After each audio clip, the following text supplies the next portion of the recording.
All right, come on in, everybody. I see Senator Robinson is feeling our new music. That was a new feature we just added. I hope you guys dig it. We'll keep it going for a second here.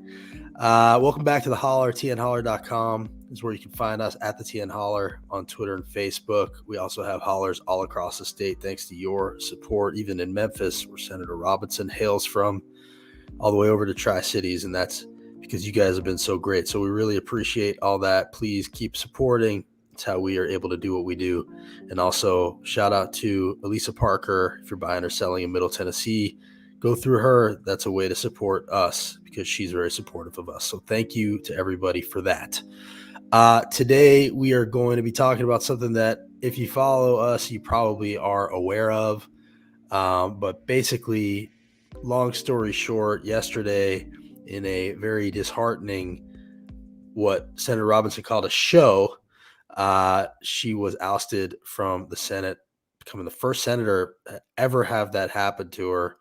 And so today wanted to have her on to kind of hear her side of the story, hear what she's been through, and clear up a lot of misinformation that has been out there all along the way. Senator Robinson, how are you doing? I'm doing okay, Justin. Thank you. Thank you for having me on the show too. Absolutely. So just want people to know we can see your comments. So definitely comment along. Let us know where you're watching from. We see Heather saying that. And if you have any questions, we'll try to get to them. But I wanted to sort of start back in the beginning. Um, when did you find out there was an investigation? I didn't find out there was an investigation until February 21st, 2020, when the FBI showed up at my doorstep. That prior November 2019, I got a call from a student. And the student was like, this guy came to my house from OIG, from Health and Human Services, asking about the school and asking about our program, what we did.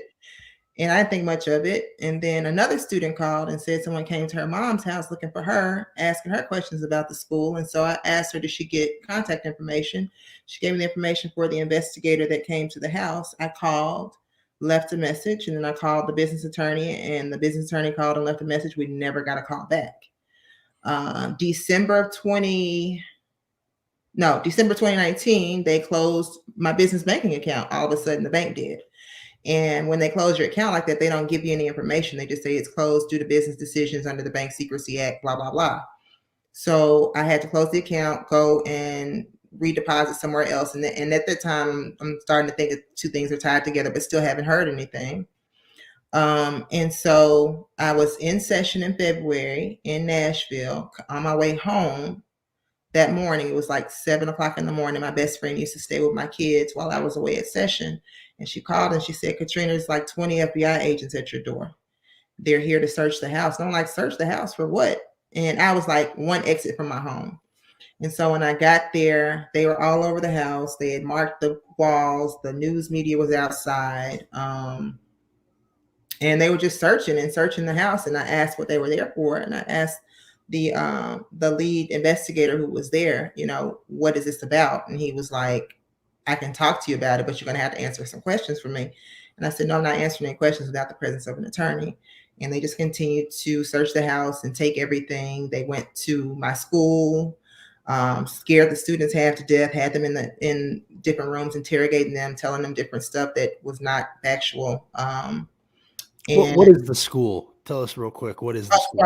I own the only Black owned, the only independently owned, the only woman owned nursing school in the entire state of Tennessee, the Healthcare Institute. And so we had students there in class that morning. They were there interrogating them. They made them stay, even though they wanted to leave. They took all the boxes out of the school. They took all the file cabinets. They brought the news media with them, Linda. They took all the file cabinets. They took all of the, hey, Kalisha. I'm sorry. They took all of the computers. They took my son's laptop from my house. They took clothes, shoes. They took my daughter's inventory. She just bought inventory to start a new business. They took everything from us. And at that time, Ed Stanton was who I called to represent me. And that's when I found out the actual meat of the investigation after Ed had made contact with the DOJ. And what was the meat of it? What were they accusing you of? They accused me of stealing $621,000 of federal grant money. Um, they, gave an investigative review and talked about all the purchases that were made with grant funds. And I'm sitting there telling my attorney, no, this is not true. I did not use grant funds. I run a for-profit business. There was 1 year where they accused me of stealing $245,000 from the government. My business literally generated $1.2 million, and stuff like that. And I just couldn't understand where the sense was made out of all of this, right? And so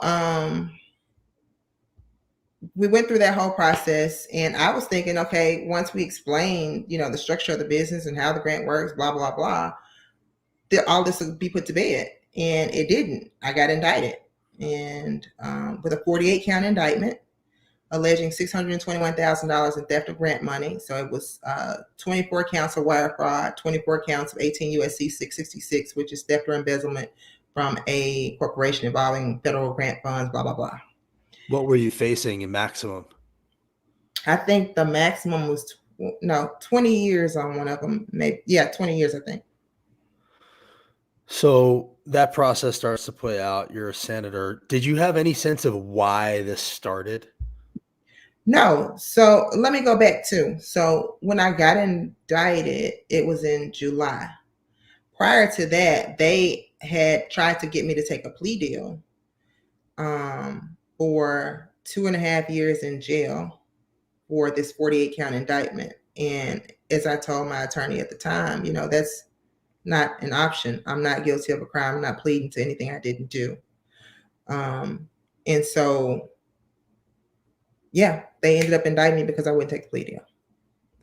Okay. And then how long until, I know they dropped a lot of the charges over time. And I think I read that you said that the government's case changed. Like they started to change what they were saying as they got more and more information. Is that right? Is that how that evolved? Mm-hmm. So I think the question before you asked me, how was I told it started, or? Yeah. So in the complaint, they say that it started with an eBay purchase from November of 2016. Yeah. An eBay purchase. eBay purchase from November of 2016. Of what? Of a purse. Okay. So they said this started of an eBay purchase of 2016. Someone did a hotline complaint and said that they thought that I bought a purse from them with grant money, which made no sense. And so, but if you look at the records and any of the evidence that was submitted, nothing was stamped until 2019, meaning the investigation most likely did not start until 2019 after I was elected. As a matter of fact, it came out in trial that the grant agency didn't even know that I was under investigation until 4 days after I was elected to state senate, where they got the notification. So just to be clear, what you're saying is they wanted to give the impression that the investigation had started a while back. That way it would look less political, but really it seems to have started after you were elected. Correct. Okay, I gotcha. Okay. So before the trial, you had a bunch of charges dropped, right? They dropped a bunch before the trial. And then during the trial, a lot of them also got dropped. So it went basically from something, and tell me if I have this wrong, something like 40 down to 4. Right. So it started with 48. 48. So when they dropped the indictment, my attorneys, of course, they, combed through the indictment, and there were a lot of legal deficiencies that made them have to drop 31 counts in the beginning. So it went from 48 counts to 17 counts. So they filed a superseding indictment for 17 counts, but because they had to drop the other counts, then they filed a retaliatory case for money laundering, alleging that I had conspired with 2 other women for the student's boyfriend to pay for her to go to school, and she never came to school, and she got a refund. So they dropped that case at the same time, never acknowledged that they had to drop the 31 counts, but they did send another press release about the new case, right? So 3 weeks before trial, they added on 3 more charges, 3 more counts to the 17 count indictment, saying that I had falsified these reports that go to the grant agency. Now, these reports were reports that were filled out by employees that actually testified at trial that they did the reports, but they charged me criminally with whatever mistakes were on the reports. So Okay. So I think what ends up happening with this case, right? And I've paid attention to it and I've tried to understand there's so many different like it just becomes hard for people to wrap their heads around what's going on. And I think you've really been hurt by that. And that's probably by design. People start to go, oh, you just hear the words fraud and money laundering. yeah, How much of what the public perceives of what happened and how much of like how big is that disconnect between public perception and what this case actually is, do you think? it is hugely disconnected. I mean, you got to think about this, Justin. When we went to trial, hell, the judge was still trying to figure out what was going on. She actually told the prosecutors, look, I need you to submit something to me telling me what are you alleging that Ms. Robinson did, because this is not making sense to me. And when they did that, she ended up dropping 15 of the counts, right? And so needless to say, if we're in trial, the judge has had this case for, at this point, a year and some months. And she's still trying to figure it out. And you got a jury that just came in here last week who heard the prosecutors throw up every expenditure I ever made, every bank statement, every purchase. They just threw all this stuff on the wall in front of the jury. Then the judge drops 15 of those counts. Here's the jury like, okay, so now what the hell? I got 5 counts. She must have done something. Right. And so I got a 4 out of 5 guilty on it. So you said that you basically think the jury was confused, that essentially it amounted to accounting issues. Is that how you feel? You think it was just kind of the jury was confused and they weren't sure what to make of it, and they figured, oh, well, if 40 of these other charges got thrown out and these stuck, then these are probably the ones that we should convict on. Right. That seems to be what happened. Yeah, because Okay. even sitting there waiting for the jury to deliberate, they only asked for 2 pieces of evidence to look at. And I don't really know what those were, but it just didn't make sense. During the trial, we showed the for the 2 expenses that were in question, we showed the month that the expenses were made, that there were no grant funds deposited into the account. So we know that's not a question of grant funds. Right. And just so people understand, you run this business. So this is your business. Yeah. So, and so when people own this bit, like as long as you're doing the thing that you're supposed to be doing and people are going to school, it's not like there was no school. And this is the other crazy part, Justin. The government acknowledged that I did exactly what I said I was going to do in the grant proposal. Right. They were saying you defrauded the government, but the government wasn't saying you defrauded the government. The organization. The organization. Okay, so listen. Health and Human Services, HRSA, gave us the grant. The government said that they started the investigation in 2016. We got grant awards for 2015, 2016, 2017, and 2018. The grant agency had no idea. The grant agency never complained to the government. Nobody ever complained to the government. They just brought this case. Monica is asking a good question. What was the composition of the jury? Do you know? Disappointingly, Monica, there were 5 Black women on the jury. Wow. 5 Black women, 3 white women. 5 Black women, 3 white women, 2 white males, and an Indian male. Okay. And I'm just looking through some of the other numbers, and then I want to move on to what started to happen to you politically. But you mentioned something like close to $200,000, $175,000 in legal bills. Your business has been. What's going on with your business now?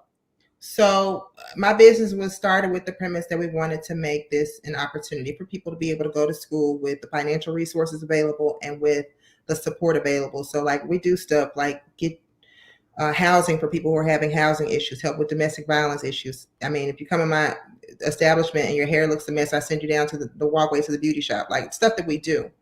And we're not able to financially support those efforts, as well as the students are now all self-pay students. The moment that the feds came through my door, Shelby County pulled tuition funding, the state pulled tuition funding for the students. And so now we're all self-pay.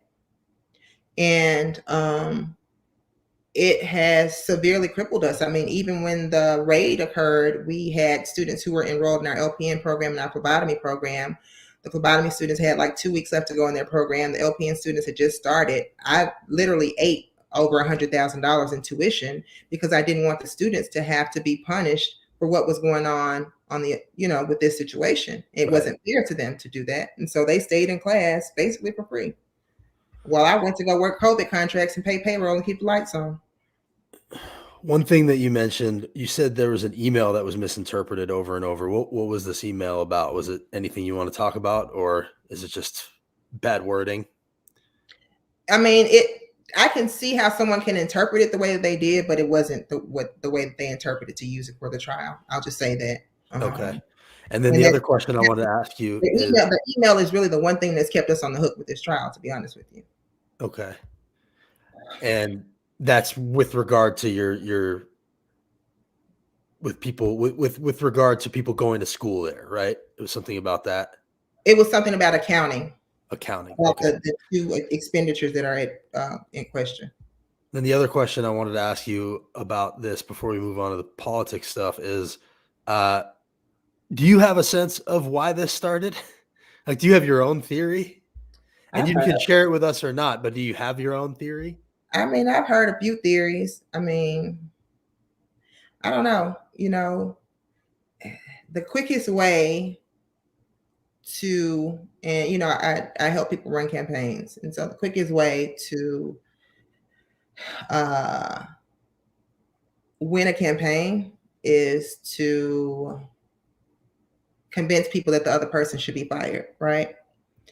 And so in the very beginning, I think I've heard different theories, and I'm not going to say which one I put more weight into, whether it was my political potential and things that people were at that time betting me to do, or it could have been my predecessor. It could have been anything. So I mean, I really don't know. I just don't. So you mean people might have thought, oh, okay, she might have designs on running for president one day. Let's cut her off now. I'm just saying, ambitions, higher office, Congress, whatever it is, other offices. So I got you. Okay. So it feels political to you, I guess, is the bottom line. So now let's talk about what happened this week. Obviously, pretty quickly after all this happened, you started to face your colleagues first it was the ethics committee, and they had a behind closed doors meeting to find probable cause, which nobody saw. And then they brought you before the committee, which was the ethics committee. And what happened there? Did you feel like they actually gave you a fair hearing? Thank you, Miss Riley. Love you too, Suzanne. No, hell no. So, the ethics committee used to be made up, and I think Senator Yarborough brought this up yesterday. The ethics committee used to be made of a comparable amount of Democrats versus Republicans, right? And so then they rewrote it, and the speaker appointed 4 Republicans and 1 Democrat. And so, of course, it's 4 white Republican men, 1 black Democratic woman on the ethics committee. They voted 4-0 for probable cause, of course, because Senator Agberry wasn't able to attend the first probable cause meeting. And then during the public hearing, I got notice at 4:44 that Friday, which was right before Martin Luther King Day on Monday. So that means I had Tuesday and Wednesday to get prepared and get my attorneys here for the ethics public hearing. And they denied the request to delay the public hearing. So then I'm left there with no representation. They tell me we don't need representation because we're not talking about legal stuff. And basically you got an estate attorney who just told y'all yesterday, due process has no place in this. You got a state attorney. I mean, like an estate attorney, Stevens, who also just came off an ethics complaint. I think you posted about that, debating what motions are available in a federal court case. So there he is. Hey, complaint filed against Senator John Stevens for misuse of campaign funds. So he was facing his own ethics complaint. And then, oh, by the way, this was posted yesterday that I didn't even know about by the Memphis Holler. Senate candidate destroyed unconscious dying widow's will. That's your buddy Stevens. apparently destroyed a dying widow's will while she was unconscious. And this is the guy who stood up and spoke out against Senator Robinson and basically was leading the charge to make this happen now. And then the thing I think people need to understand is you were just asking to let the process play out. You still have a sentencing coming. Anything can happen between now and then. And you were basically saying if you get convicted or not, if you get, well, if it basically holds as is, you were just going to resign because that's the law. So just let it play out. Let me resign was the plea from you and your colleagues yesterday. And they wouldn't even do that. Why do you think they wouldn't even do that, aside from the obvious reasons that they just seem to have no shame or remorse? I mean, and that's funny that you say they had no shame or remorse, because I heard they were on the elevator crying after it yesterday. But anyway, Who? well, hold on, let me get to that. So, Tear ducts, Republican tear ducts. This is new. oh yeah. So I thought, I don't know why they thought that this thing should be rushed. And here's my theory. I think yesterday, if you were watching, you saw Senator Yarbrough make the motion to delay the proceedings and allow me to let the process play out. And if things were not fixed by March 3rd, the sentencing date or whatever it was. Which, by the way, 16-16 almost passed and Senator Gilmore wasn't there. So that was a pretty close vote. That's what I'm saying. So they had already divvied it out, is what I'm saying to you. Oh, that was a sham too. That yes, was like, oh, we're gonna make ourselves look like we're reasonable people. You're yes, you're no. But nobody knew that Gilmore wasn't going to be there yesterday, because it would have been a 17-16 vote, and I would have gotten to March 3rd. You get what I'm saying? Hold on. So they didn't know she was going to be there. They didn't know she wasn't going to be there. Right. So you think they were going to let you go to March 3rd? Yeah. Oh, really? Yeah. But they couldn't fix that? If that's what they wanted to do, they couldn't have somebody flip their vote knowing she wasn't there? They didn't realize what they had done. So you're telling me you think that they went into yesterday planning to delay until after, and because Senator Gilmore wasn't there, you're now not a senator? That's wild. I believe it. I mean, look, nothing surprises me. When you called it a show and said everything's preordained, you're absolutely right about that. That's been the case as long as I've been watching all the proceedings. There's only been one or two times that I can think of where I feel like something actually changed in the room. And actually only one time. The one time I think it happened, I think Justin Jones talked them out of passing the run over a protester bill at the end of last session. I think he looked into Senator Mike Bell's soul and got them to cave, because they started walking over to each other and whispering at each other. What's in the committee? Yeah, in the committee. I was there. Yeah. Only in committee. Now, I haven't seen it happen on the floor. Nothing, right, except for maybe the vouchers. But no, I agree with you. It's mostly a show. It's mostly a sham. But that's wild that that's what you think. So just so people know, I mean, first of all, it's important to remember a few things. One is this happened before you were senator. This is theoretically about stuff that happened before you were senator. You were going to resign if this had held. All you were asking for was time to let things play out. And these are the things that we're alluding to, but I really want to hit them. And you did a better job than I'm going to do here. But there are a lot of people who have done really unethical stuff that have not faced removal, such as Senator Steve Dickerson, who settled for $4 million after being accused of $25 million of Medicare fraud at his clinic, where he was calling urine like liquid gold. Then there's Senator Joey Hensley, who was popped for prescribing opioids to his cousin, who was also his lover. He was cheating on his wife with. Yes, that's true. And by the way, has been divorced 4 times. That's Joey Hensley. And this is the guy that legislates morality every single day. I can't even believe it. Nothing gives me more pleasure than reminding him of that every time I see him up there. And then there's Senator Brian Kelsey, who just got his trial delayed for a year despite a federal indictment. He's not facing anything, and he actually voted you out yesterday. So that's him. And then, of course, there's Cassida, who lost his speakership, but he didn't face removal. There's David Byrd, who apologized on tape to one of 3 women who say he sexually abused them in high school, and on and on and on and on. And yet the only legislator to be ousted or face removal proceedings is a Black woman from Memphis. Katrina, how do you feel about the role that race has played in all this? What is your feeling? I think it's disgusting. It's disheartening. It's all of that because I feel like, we want to question morality among the body and say that I am bringing shame and degrading the integrity of the Senate. And you all will sit here and pander for the sake of politics and against the goodwill and the health of our state. Like it makes no sense to me how people can sit there on a high horse and all the stuff you just read off. These people participated in this proceeding. Like even the fact, go back to Brian Kelsey. Brian Kelsey, he got his trial put off. Brian's a constitutional law attorney. How do you get a trial put off for representing somebody for quadruple murder? Like, come on. They're able to finagle the system and manipulate the system to get away with things that are actually immoral and are actually crimes, and that they're aware that they committed and admit to committing sometimes.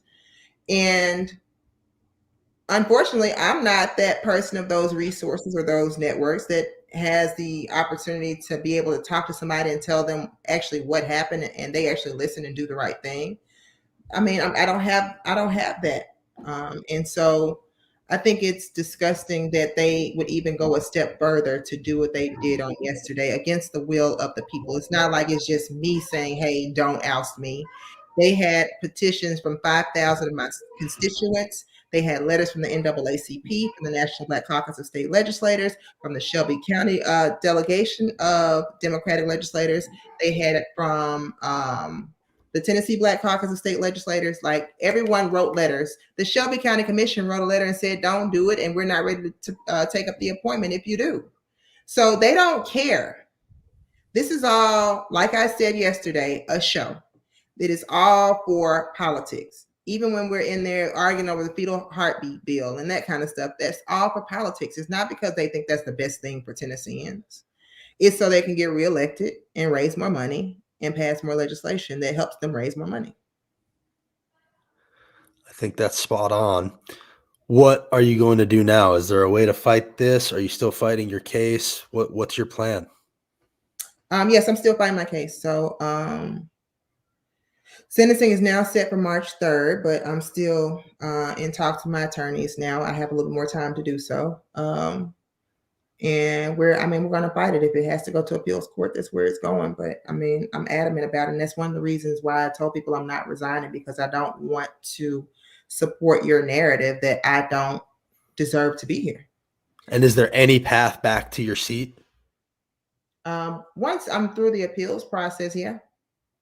I could run again, or, if the person is there, whatever the timing is, if there's an appointment available, I could sit for the appointment as long as I'm eligible to hold office. Yeah. And what happens to your seat in the meantime? It might just sit open? No, they have to have representation for the district, but it's such a bureaucratic process. It'll take a while. So the governor has to issue an order for the county commission to open the appointment process up, and they open the application process up for any candidates that want to apply for the appointment. They interview them, they make the appointment, and that person goes into the seat. But, you're talking about a lay person coming to jump in and get to work. Like, I got 2 days of training when I first got here, and I'm still learning, or was still learning.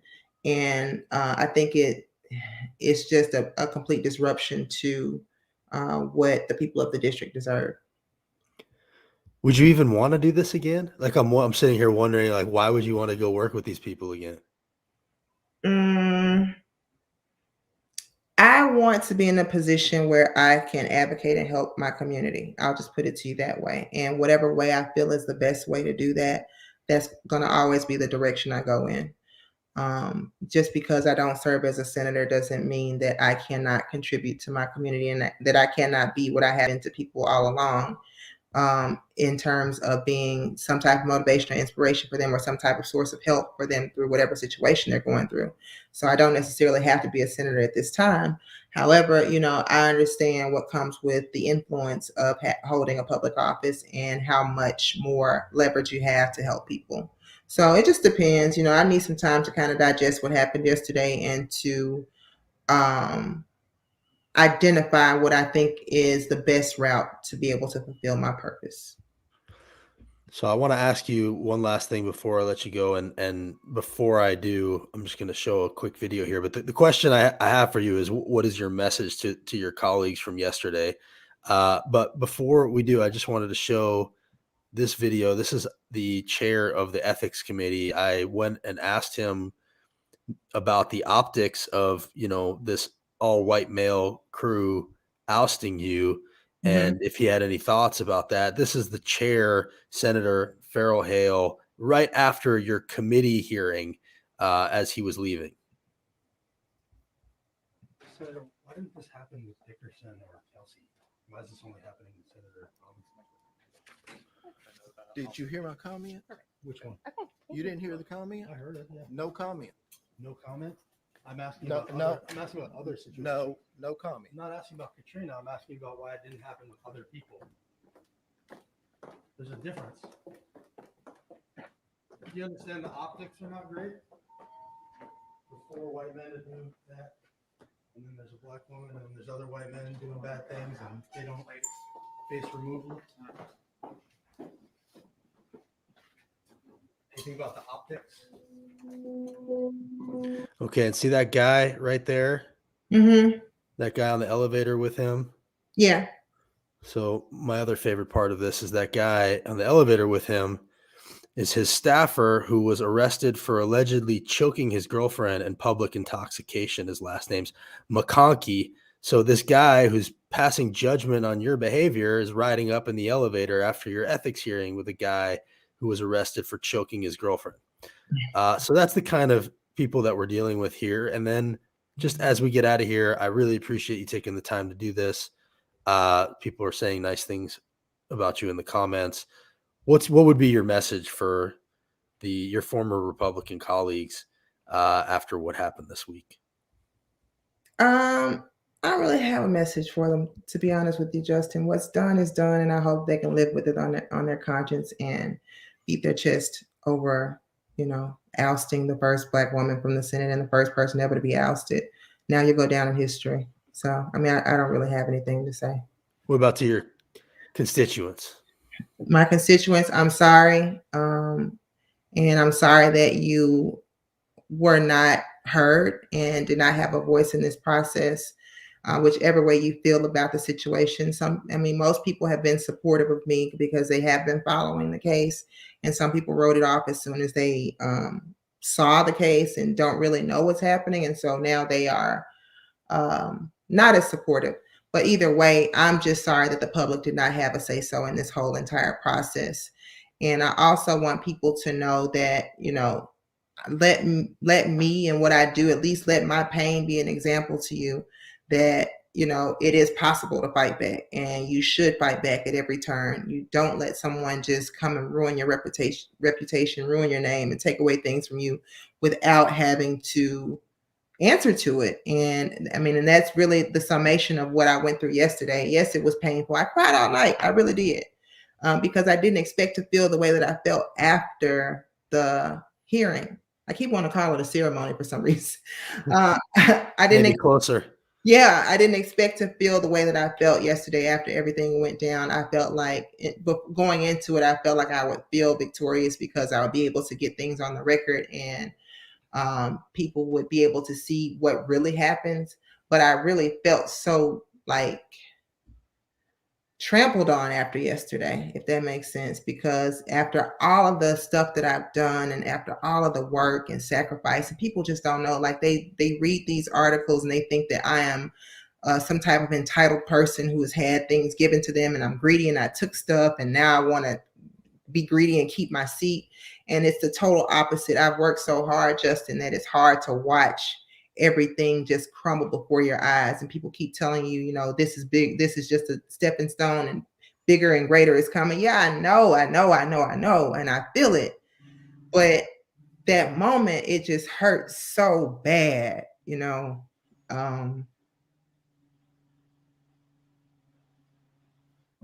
That's it. Thank you for coming on here and sharing this with us. Obviously, you have a lot of support, and I know we haven't heard the last of Senator Katrina Robinson. I look forward to seeing what you do next. Obviously, you're somebody who, can accomplish great things when you set your mind to it, from becoming a state senator to the school that you started. And so I have no doubt that you will be bouncing back. Definitely stay in touch, and we really appreciate you coming on here. Thank you. I appreciate you doing this, Justin. I appreciate the work that you do too. Don't stop. People need to know. Thank you. Take care. All right. Thank you. Bye-bye. Bye. So that's Senator Katrina Robinson. Thank you all for joining us, for following along. I know this has been a long journey for her. Can't imagine what she's going through. It's been hard to kind of wrap our heads around it, even when we follow it closely. And there's a lot of misinformation out there. Obviously, there's a lot of people who are eager to jump on or pile on when things like this are happening. I don't think anybody who watches the Tennessee legislature is surprised that they took the first opportunity to, kick her while she was down, to oust a powerful Black woman. But she did what she could to fight it. And, I'm sure we haven't heard the last of her. And, I think we just got to keep letting them know that we're watching. And that's really all we try to do here at the Holler, is let them know that we're watching. So thank you for watching, and follow the Hollers across the state, especially to her folks in Memphis. Memphis Holler is doing their part over there. And it's hard to watch someone that strong, go through this. It's hard to watch anyone go through this, but knowing how strong she is and to see what it's doing to her, it's hard to watch. And it's a damn shame that the people in power seem to have so little remorse. And that little tidbit that she said, basically, where she thinks it was a plan for them to split up who was going to vote to delay. I mean, that was interesting. She's probably not wrong about that. Anyway, thank you so much for watching. Follow the Hollers, and we'll see you next time.